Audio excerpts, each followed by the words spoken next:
Hey everyone, it's Michael GoosebumpsFan. Today I'm going to be doing a Scary Stories to Tell in the Dark haul of everything. Books, movies, documentary, I guess, and a couple of other things I want to show you guys that I'm really excited about. I talked a little bit about this in last week's video where I got some Scary Stories stuff. I've been collecting all the different versions of Scary Stories to Tell in the Dark.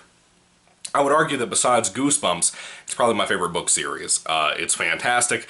3 books, short stories, scary, really scary illustrations in the books, written by Alvin Schwartz and illustrated by Stephen Gammell, unless you get the newer books, which are Brian Helquist, I don't know. I got a lot of stuff this week for Scary Stories to Tell in the Dark. I haven't really been able to find any kind of Goosebumps stuff to buy. It's mostly this week just things like Goosebumps type videos.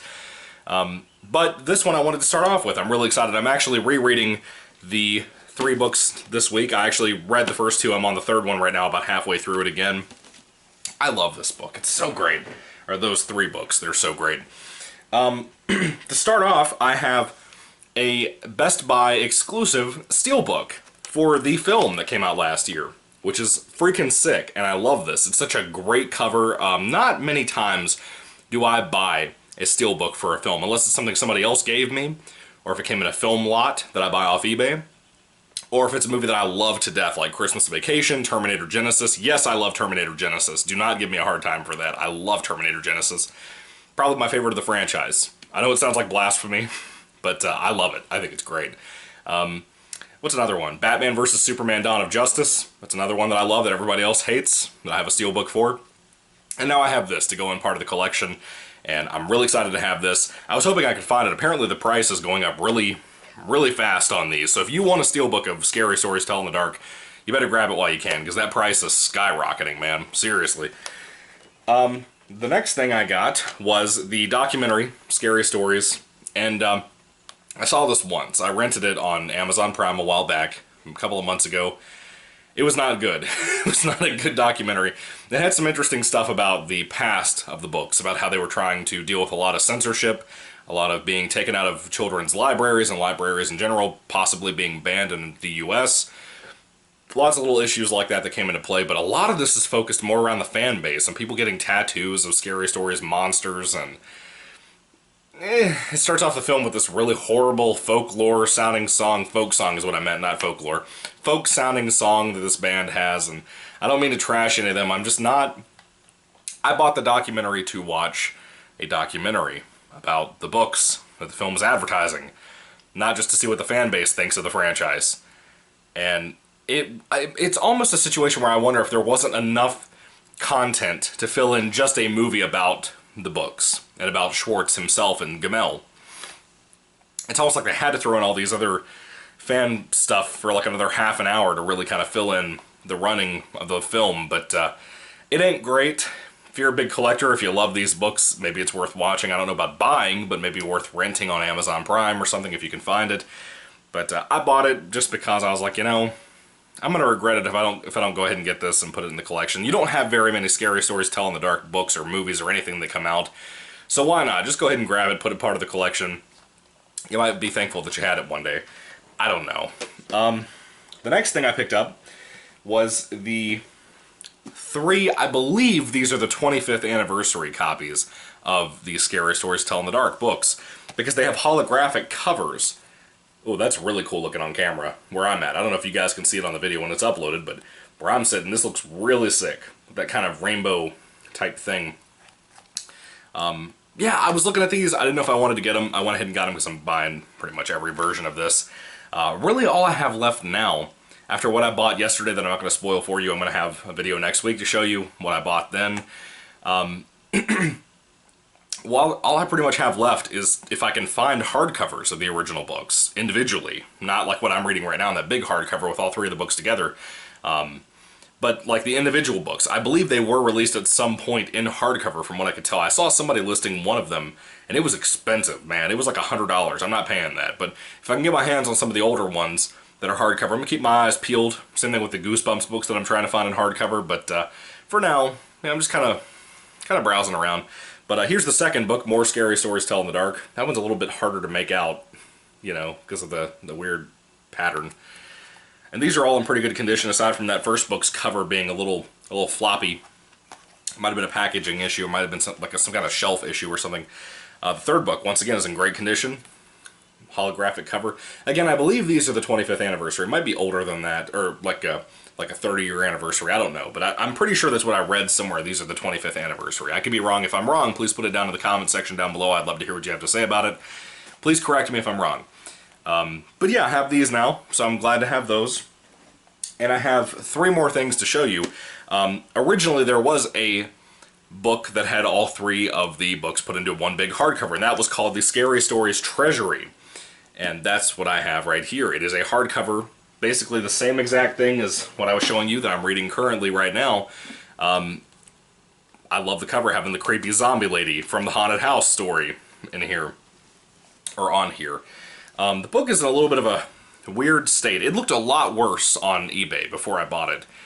And I got it for a good deal, very good deal, about 15 bucks, I think that's what it was, something like that. But I'm really surprised by how sturdy this book feels. It feels really sturdy when you open it up and everything. It doesn't feel like it's been used, you know, it's older, you can tell. There's a little bit of stain here and there, but it looks pretty good in my opinion. The back of the book right there is pretty cool with the covers. But yeah, we have that. And the final 2 things I have, I'm very, very excited to talk about. I might have mentioned them on a video here on my channel. I'm not really sure if I did, but I for sure mentioned them on Facebook because I wanted to gloat. I've never really gloated in my life about stuff, but I wanted to gloat about these because I was very excited about this. As I said, I'm a big fan of the film, and I found out that they made pop figures. And I don't buy pop figures. I have some that people have given me as gifts. I have one that I bought for myself. 102, Batman Beyond, the Terry McGinnis Batman Beyond Will Friedle character. And Brian from Family Guy, because a lot of people, when I was in high school, said I sounded like Brian. And I don't think I do really now, but maybe at that time, something like that. Like a Southern Brian. I don't know. But anyway, so I found out they had pop figures for the film when it came out last year, or 2018. I think it was 2019 when it came out, like August or something. I don't know. But I looked at the pop figures, and they, of course, are the Jangly Man and Harold, the Scarecrow that everybody loves from the old story, Harold from the 3rd book, which I just read that last night, and I forgot how scary that story actually is. It's one of my favorites out of all of the Scary Stories Tell in the Dark books, or short stories, anything like that. I was looking at eBay to get the pop figures in a joint bundle. I figured I'd be paying like 20 bucks. I ended up buying each for 20 bucks, but for a good reason. For a very, very good reason. I got both of them signed by the actors who played them. And I am so excited to have these in my collection. I'll show them to you a little bit closer. Jangly Man was played by Troy James. Yes, Troy James. If anybody doesn't know that name, but it sounds kind of familiar, he is a contortionist who's very, very famous, mainly for his role in a show that I talked about recently here on my channel called Channel Zero. He played Pretzel Jack in Season 4. The Dream Door is what that season's about. If you haven't seen Channel Zero, you've missed out in general. It's fantastic. I've loved every single season I've seen so far. I have not watched Season 3 yet. I need to, because I want to make a video about it. But I have not watched Season 3 yet, but Season 1, 2, and 4 are fantastic. Absolutely fantastic TV. Especially Season 4. That's my favorite that Troy James was in. Pretzel Jack that Troy James played is probably one of my favorite villains of all time. And of course in the film, I thought his name was just Meatai Dodie Walker, because that's what the Jangly Man basically is, if I'm thinking right. Troy James is in the film, and he played that. I didn't know Troy James was in the movie, but I didn't even know. I figured since it was a contortionist, it was probably just whoever. But no, they actually brought in a cult favorite from horror, the horror genre. They had Troy James play him.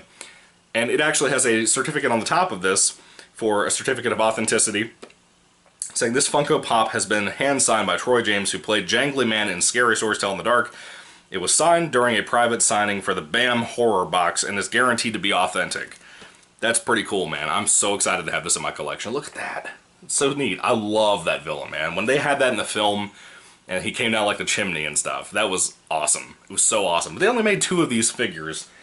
That kind of made me sad a little bit. The Harold box set is played by the way, the actor who played Harold is Mark Steger. And I got Harold. I have the certificate number and everything else on here for it being a certificate of authenticity by Mark Steger. Harold the Scarecrow, one of my favorite villains from that film and from the books. Like I said, it's a little hard to see because for whatever reason this box set has like fake blood splatters and stuff. I don't know why, but it's morbid, but it's cool. Kind of makes it hard to see Harold's face. But yeah, I really, really am excited for this. I have the official little Harold Scarecrow with his little sad mouth in there, his little pouty mouth. Yeah, this is cool. I'm really excited to have both of these in my collection. Again, I'm not going to open these because I want to keep them preserved, because Troy James touched this, and Mark Steger touched this. I don't really know a whole lot about Mark Steger. I looked on IMDb a little bit. I don't think I recognize him from much. I think it might have been like one other thing I knew him from, but Troy James, I know Troy James. Mark Steger should have his career made with how great Scary Stories Tell in the Dark is. I really hope we get a sequel film and that he gets some more time as Harold. Not a ton of time, like not a Slappy from the Goosebumps movie type of time, but the dude deserves respect. It's pretty cool. I think he did a great job. I think Troy James did a great job for whatever parts. I'd love to see what Troy James did that was actually physical in the movie. I'm sure if some of the contortionist stuff was, because it might have been looking kind of impossible on film, but Troy James, man, the way he did some stuff in Channel Zero, that dude's scary. That dude can act. He can act and he can contort. He's good. But anyway, that is my Scary Stories to Tell in the Dark haul. I don't want to call it a book haul because it's not really a book haul. This channel is not turning into a Scary Stories focused channel. I'm just kind of, that's my other big thing that I love right now, that I'm really buying a lot of the stuff. There's not much else to buy, really, so I'm just kind of collecting the stuff and putting it on my little collection shelf and showing it to you guys. But I want to know what you think down below. Let me know your thoughts. Let me know everything you think about all this stuff. What do you like? What do you hate? Do you buy any of this stuff? Do you love Scary Stories Tell in the Dark? I have some people in my comment section in the previous video from last week that said they loved it.